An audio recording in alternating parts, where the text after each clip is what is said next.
seulement nous pouvons tous le croire, mais nous savons qu'il en est. Nous savons aussi qu'il nous a aimés dans l'amour. Pas aujourd'hui, puis demain, ici et là, il nous a aimés.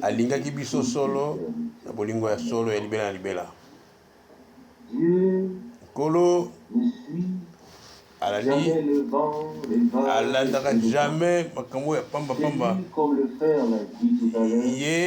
Il n'y a pas d'humeur comme quand on rentre du travail de nuit. On n'est pas bien dormi.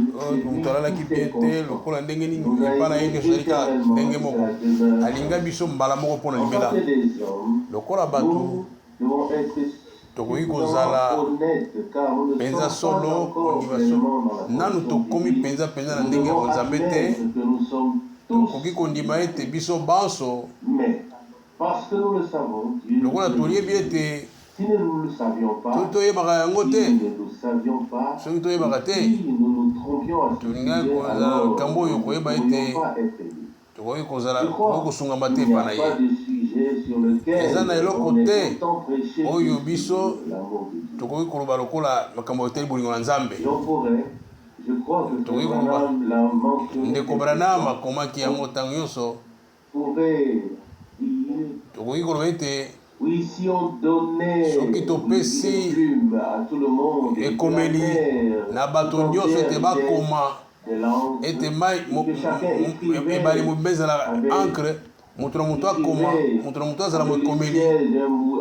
ameka kokoma nikona lukola kokoma mbese ya mobimbe kosila eloko moko na solo koyeba te bolingo ya nzambe koleka bolingo na nzambe koleka ekokoka te na oyo tosala soki totali makambo wana kotala ete nkolo apesi biso bato ya mawa bato na pasi oyo kotala ete nkolo asalisi biso biloko 16 oyo ekokompose nzoto na biso abakisi akotula moto azali nini moto eloko ekomi mpenza kampo na ngai en effet écrit dans ce même verset. Ce qui a commis le verset que nous avons considéré ce passage mercredi soir. Est-ce que total qu'est-ce que le Fils de l'homme considère? Psaume 144. Là, l'homme est déjà mis en relation avec le Fils de l'homme. Si Dieu ne nous avait pas considéré à cette il ne nous aurait pas considéré, nous serions à côté. L'amour de Dieu a été manifesté par Golgotha. Si on lit spécialement les Écritures, c'est le thème principal. Toujours le Golgotha. La question est la suivante. Comment en arrivons-nous à ce qu'il n'y ait plus de pluie,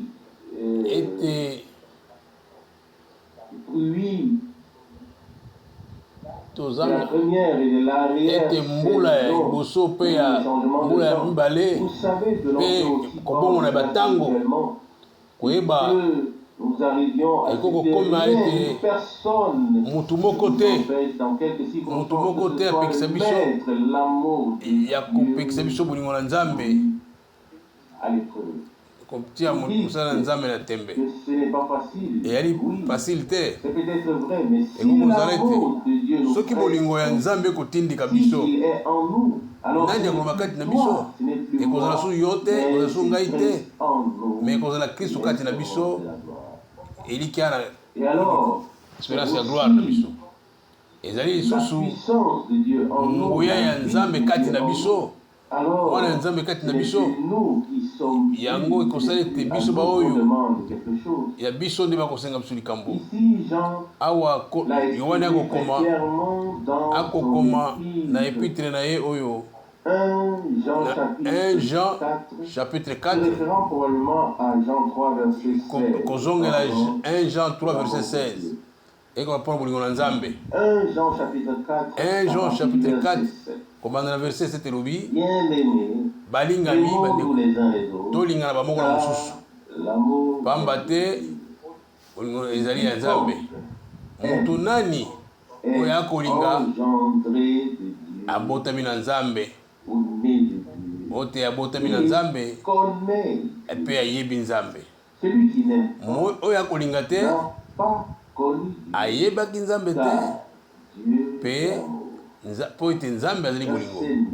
Verset 9. Verset 9 L'amour elobi de Dieu bolingo na nzambe s'est mpa na biso manifesté. emilakisi L'amour de Dieu s'est manifesté en bolingo na nzambe nous, en ce ebimakisi que Dieu a na motindo ete envoyé nzambe atindi mwana ye moko na likinda engendré dans le monde, kotinda mwana na mokili afin po que ete nous vivions biso tobika likolo na mwana wana.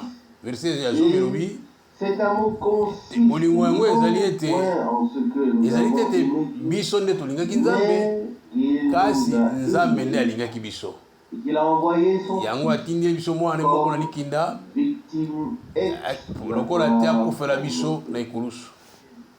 Bien-aimé, bandeko balingami si Dieu soki nous a nzambe tant aimés, alingaki biso mingi nous sommes aussi tenus tosengeli na biso mpe kolingana les uns les autres. bamoko na basusu.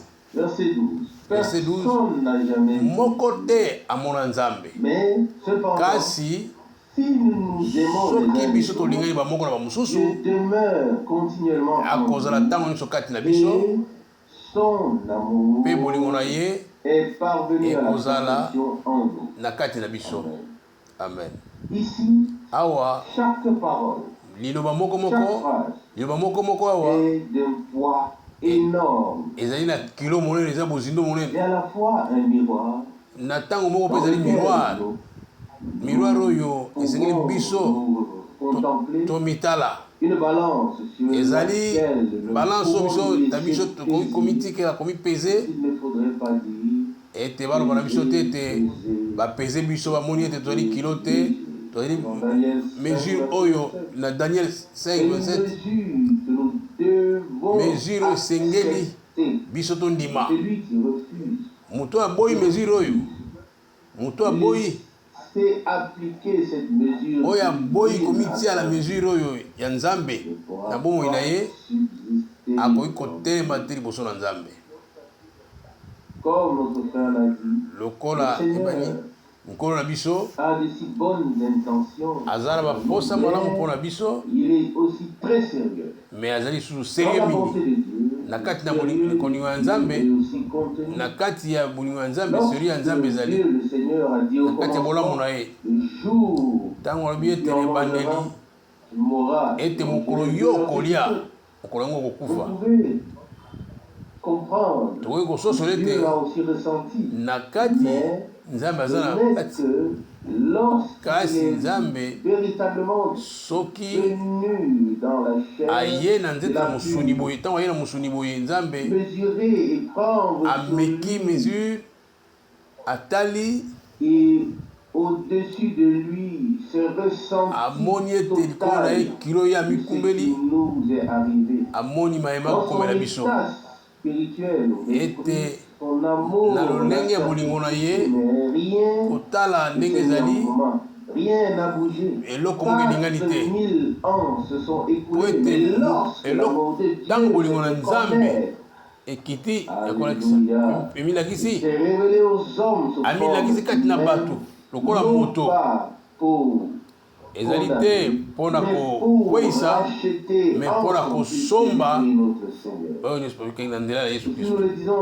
Yango tokoloba oyo malamu ete tokondima bomoko na nzambe mpe na 100% na ndenge tokondima liloba moko na moko na nzambe.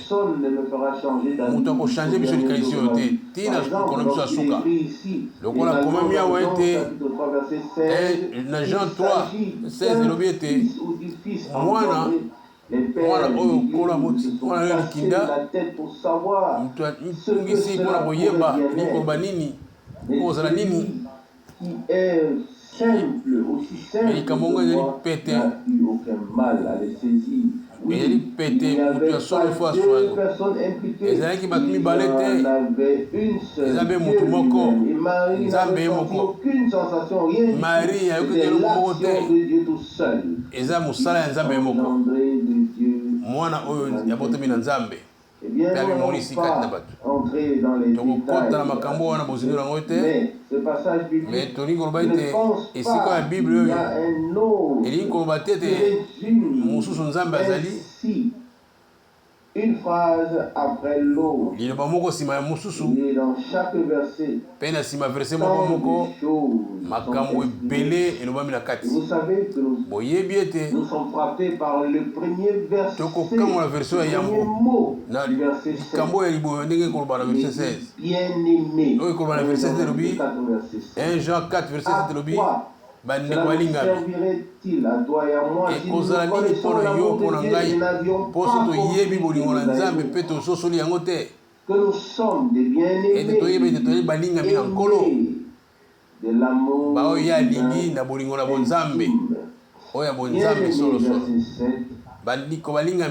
Aimons-nous les uns les autres, car l'amour vient. Pourquoi? Il y avait en Caïn la haine, parce qu'il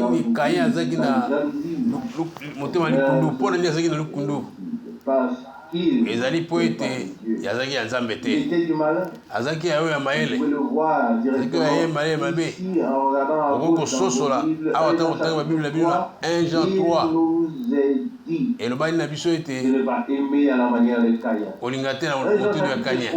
1 Jean 3, verset 1. Voici le message que vous avez entendu dès le commencement. Aimons-nous les uns les autres. Non pas à la manière de Caïn, qui était un enfant. Ça c'est une telle différence awa net elakisi polele entre la nature de Dieu et Satana. Pe lolenge ya Satana pe lolenge ya Nzambe. Les hommes qui sont nés de Dieu bato babotami na Nzambe bazali Dieu na Nzambe bazali na tata Nzambe lokola tata na bango oyo azali na likolo. Et celui qui est né pe oyo abotami na Nzambe esengeli azala na lolenge ya Nzambe. Dans le langage populaire, na lolenge ya koloba ya mokili balobaka ete bana bazala kaka lolenge ya baboti na bango ezali solo. Celui qui est né de Dieu oyo abotami na Nzambe est né de cet amour divin, abotami na bolingo ya Nzambe na nzela ya liloba pe na ndenge ya molimo par la puissance na ndenge ya nguya oyo ya makila oyo sopanaki ya mwana mpate tokomona yango so tobondeli Nzambe le mettre en pratique en nous, ete totia na mosala kati na biso ete alakisa yango na kati na biso bongo na suka ezala ndenge moko na ebandeli mokolo moko ekokoloba ete tala lokola bakolingana. Nekorus oyebi bakantike oyo oyembamaki koleka ngai plus de paroles dures. Il y a suffisamment de cantiques. Vraiment sans effort. Il y a ma casse un deuxième visage. Oui, nous n'ayons pas besoin d'aller le chercher. Je n'ai pas besoin de Dieu. Une chose que je sans doute kasi toyebete na ndenge ya Nzambe eloko moko ya Nzambe asali biso ezali bolingo. 1 Jean chapitre 4 verset 7 bandeko balingami tolingaka mona mosusu po ete bolingo eya ya Nzambe. Moto nyonso akolinga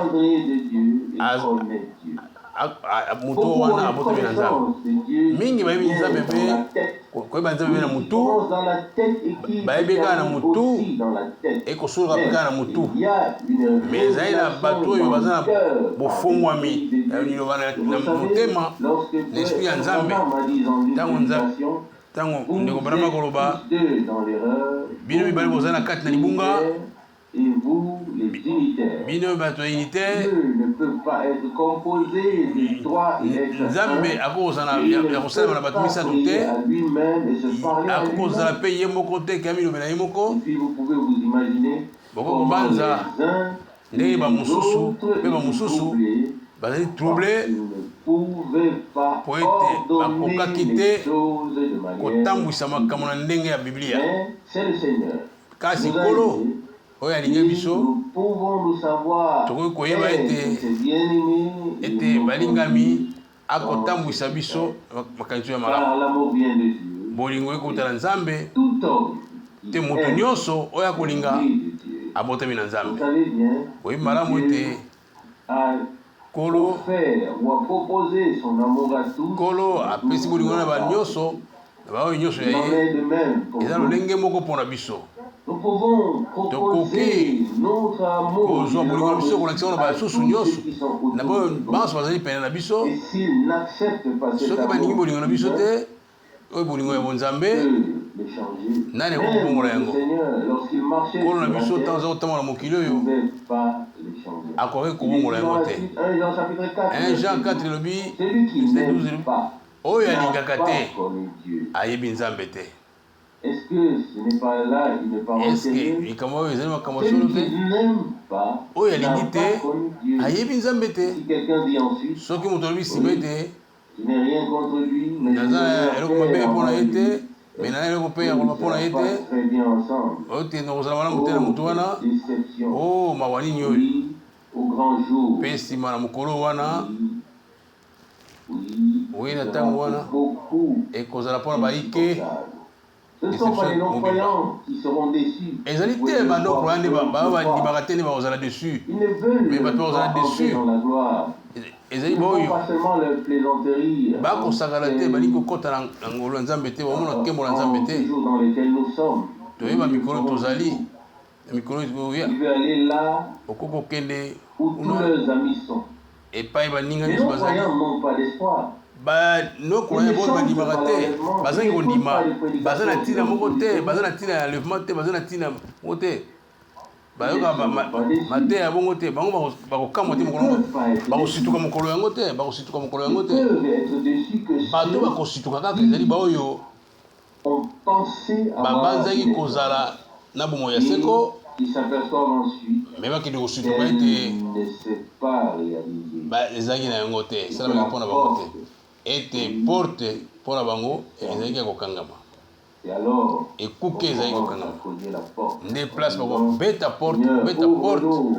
nkolo fongola biso kongo fongola Et biso puis à la fin, epe na suka ce sont les vierges pures et bavierge saintes qui vont oyo ya à la solo rencontre du Seigneur. nde bakomona Ça, c'est la bango wana nde bakokende déception. me mpo na basusu ezaka nde déception Elle doit nous être ekozala épargnée à cause du prix qui a été payé biso mpo à na kristu Golgotha. kristu mpo na pri asali mpo na biso tozala épargne mpo na biso te mpo na motuya oyo ezalaki bango bakozala déçu biso tozala Nous déçu voulons yango tolingi tout mettre en œuvre kotia nyonso na kosala pour kotala présenter komilakisa epai na losambo liboso na nkolo na motindo ete na suka losambo mona na liboso na nkolo litono te lilita te eloko moko ya mabe te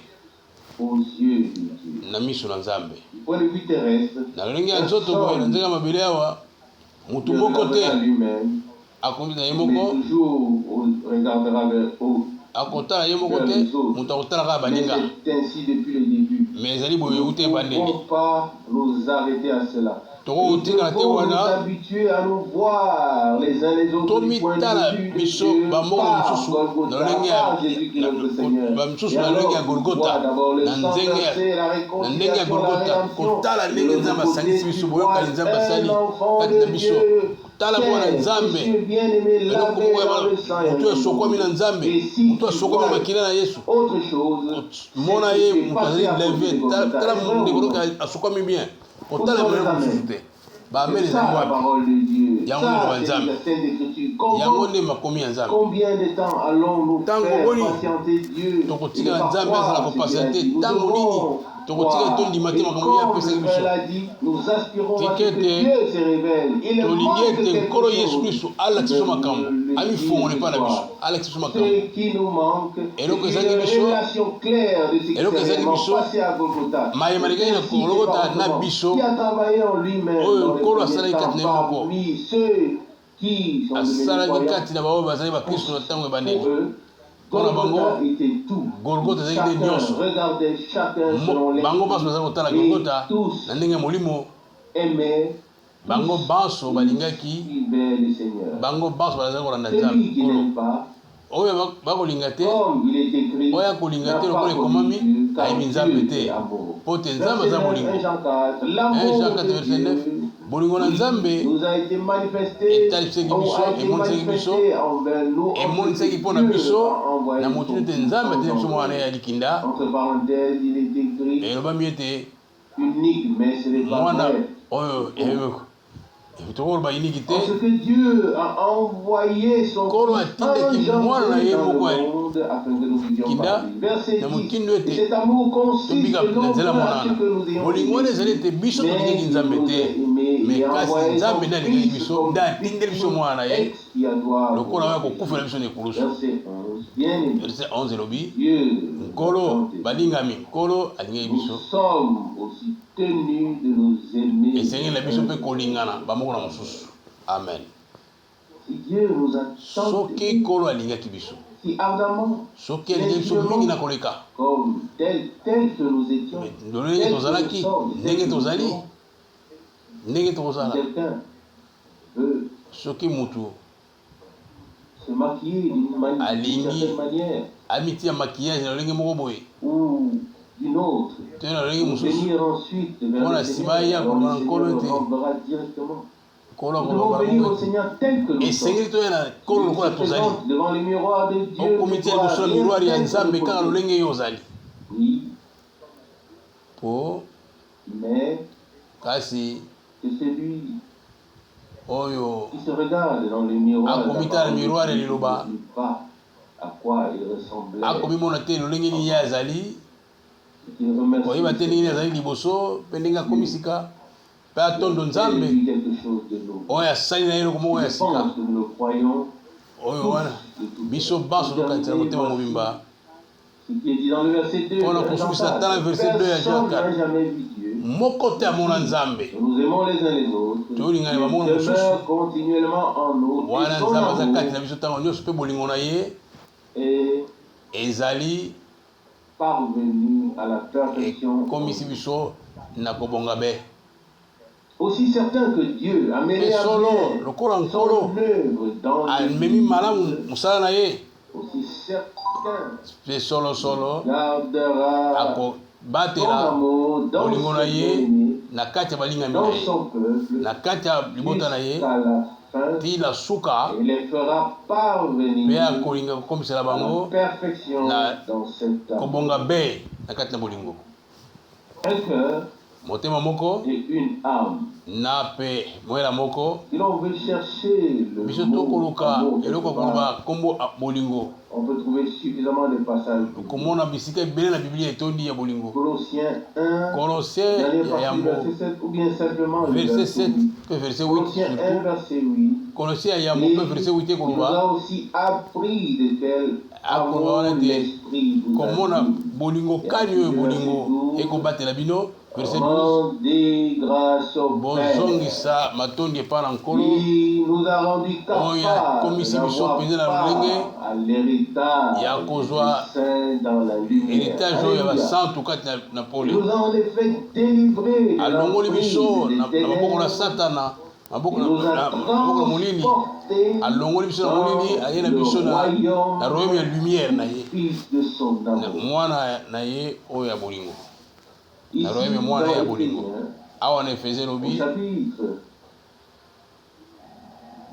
Éphésiens chapitre 3, verset 17. Éphésiens 3, verset 17. Afin que Christ fasse sa demeure dans vos cœurs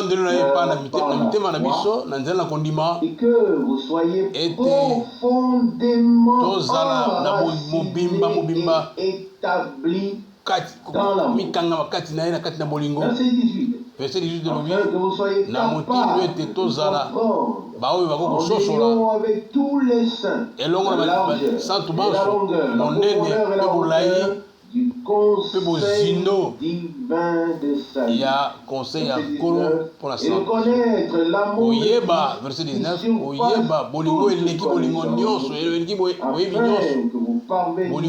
boyebi nyonso, na motindo ete à être rempli de toute la plénitude de Dieu. Na bomimba ya Nzambe. C'est un passage biblique très Awa important. pelisusu etika Il dit ozeli ici, sika mutuya. nous devons premièrement être profondément enracinés, solidement établis dans l'amour. Ce qui nous rendra capable de saisir en union avec tous les saints la largeur, la longueur, la hauteur, la profondeur de tout le conseil de salut de Dieu. Il y a conseil nyonso ya salut en Kolo. Cela ne peut Oyo kozala kaka kosalema kaka nous sommes soki tozali enraciné na bolingo wana tokangi na bolingo wana ou si nous ne sommes pas pe lisusu si nous n'avons pas encore été enracinés dans cet soki nanu amour, tokoti na bolingo wana te tandami na bolingo wana te soki yango esingi biso makasi te lelo lobi te lelo nous convient soki ekoki te lelo lobi te qu'est-ce que c'est? mais lelo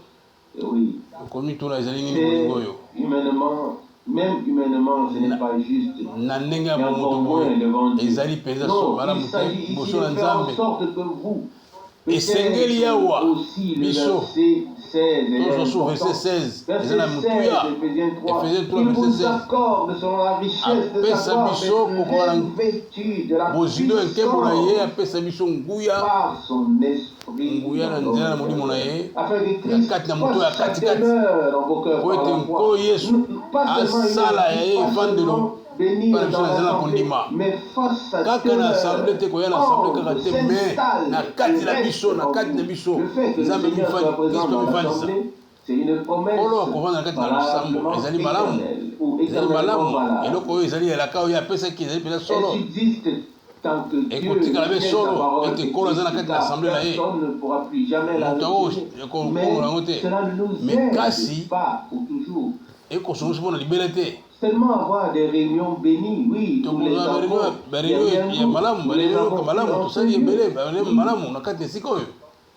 Beaucoup ont témoigné qu'il y avait des cantiques célestes, la gloire de Dieu,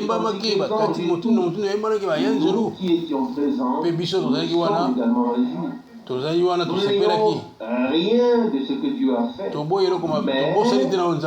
Mais il ne peut y avoir quelque chose de durable là où le Seigneur lui-même demeure.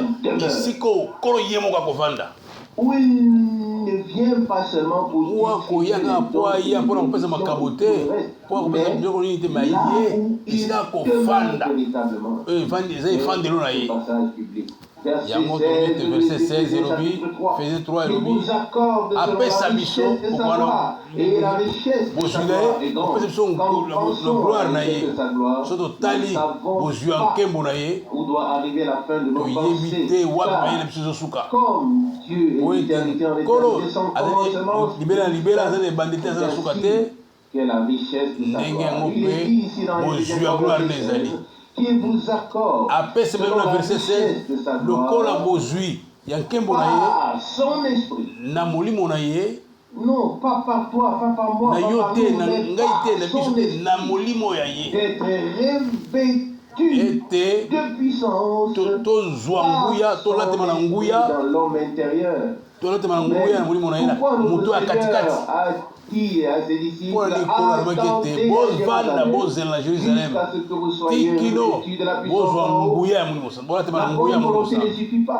motema malamu ekoki te me ya motuya ezali ete eloko moko ya solo esalema kati na bino ifu moto moko ezala nde wana makambo ebele ekotala mouvement verset 16 apesa bino bolatema na nguya na ye na moto ya katikati nasepeli na likambo oyo mpo awa nde esengeli baprédicatere basala likambo oyo soki okolo nkolo asalaka nyonso Il a racheté par amour. Il nous a conduits par amour de connaissance en connaissance et de clarté en clarté. Il nous a entourés d'amour. Il nous a comblés d'amour.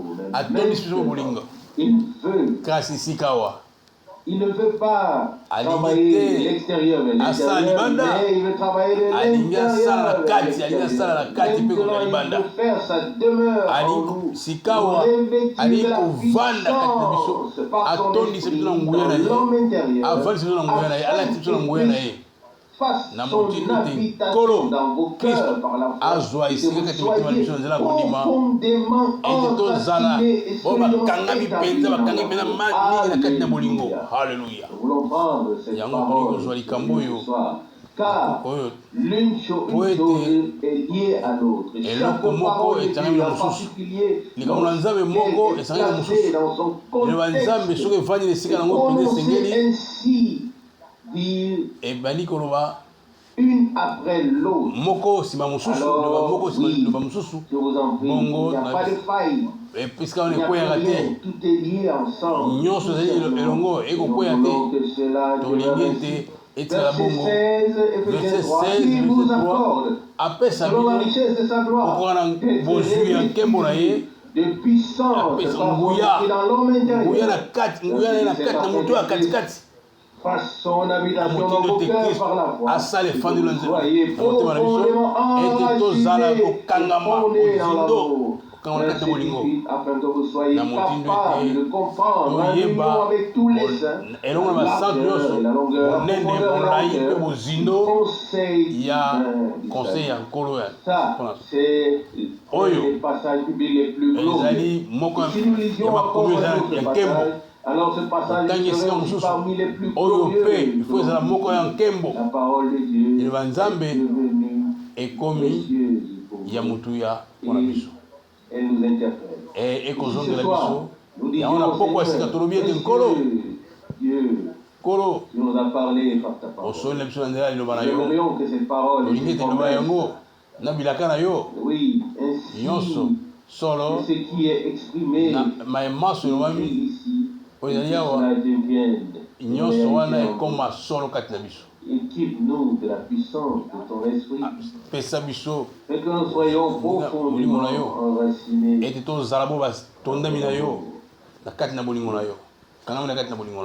Prends-nous, Seigneur.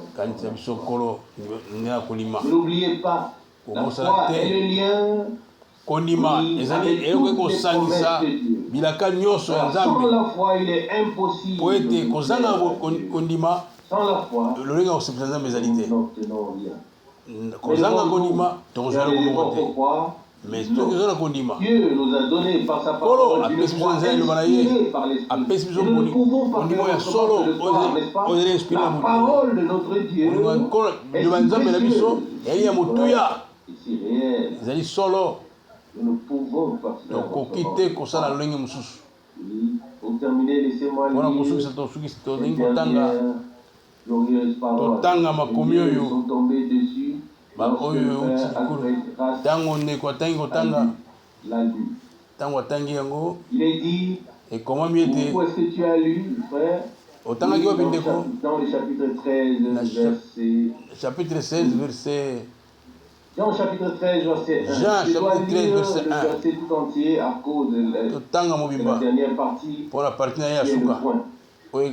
Jean 13, verset 1. Jean 13, verset 1. Avant la base, Jésus, sachant que l'heure était venue pour lui de passer de ce monde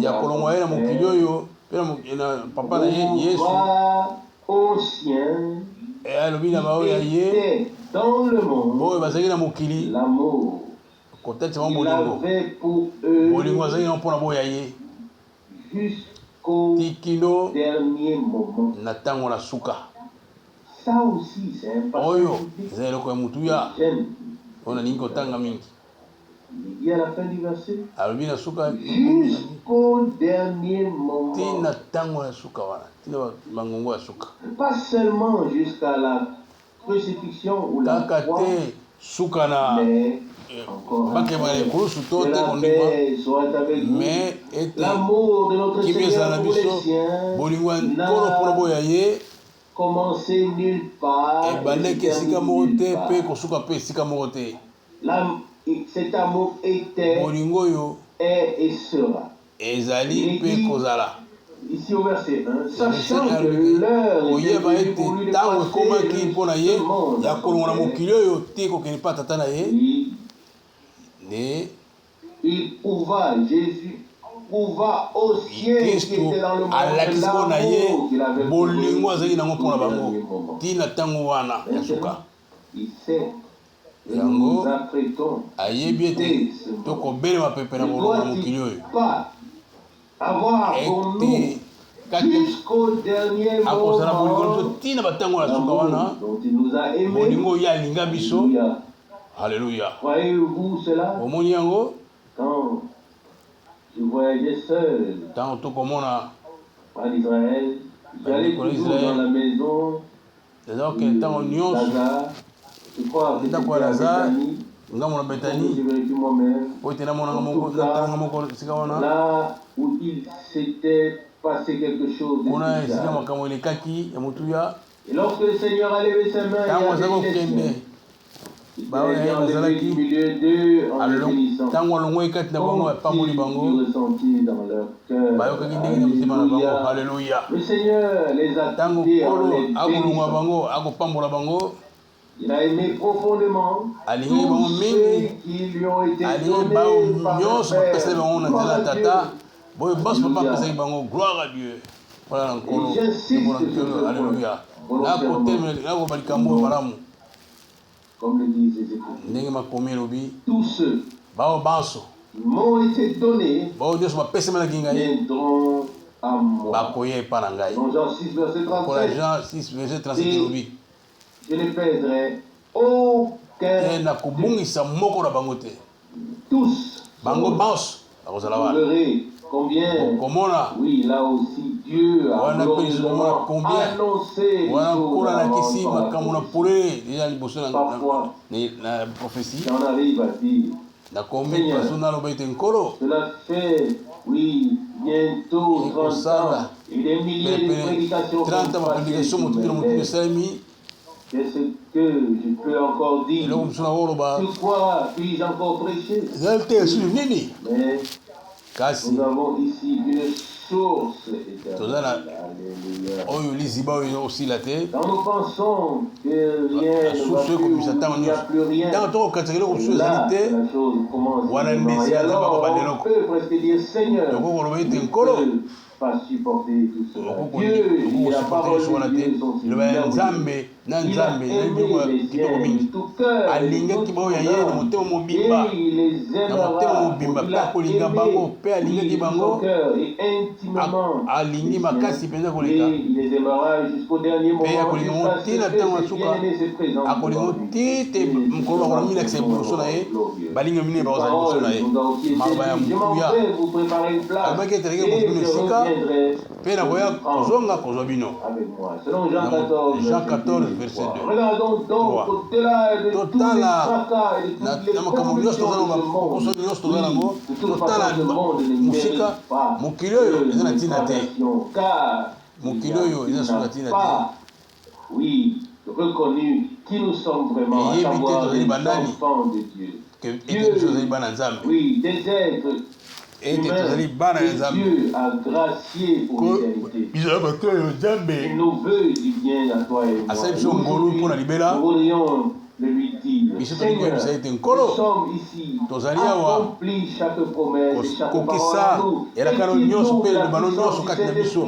fongola biso molimo na santu na moto ya katikati po tovanda kati na biso eza malamu soki ekotala biso me malamu koleka soki kovanda kati na biso soko olobi ete nakoya mpe nakovanda kati na bino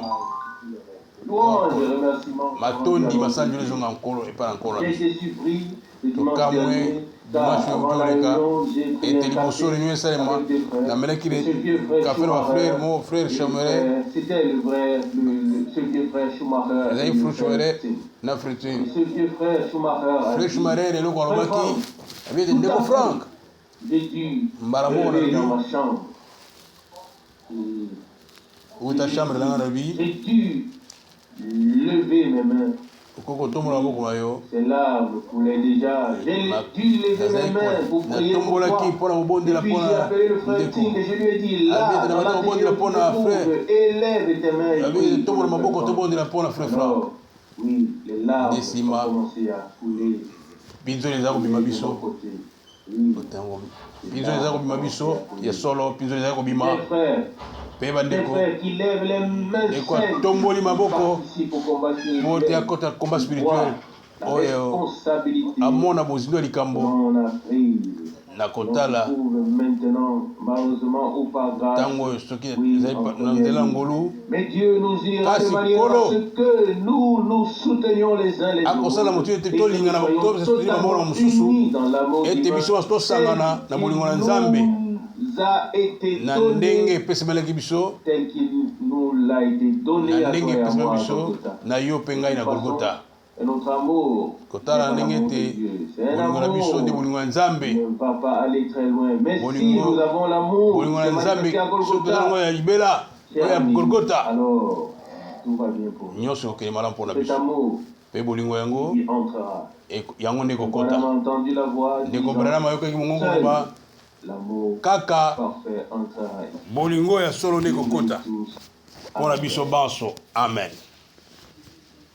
Père Céleste, Nzambe nalola de tout cœur je te na motema mobimba tobondeli yo.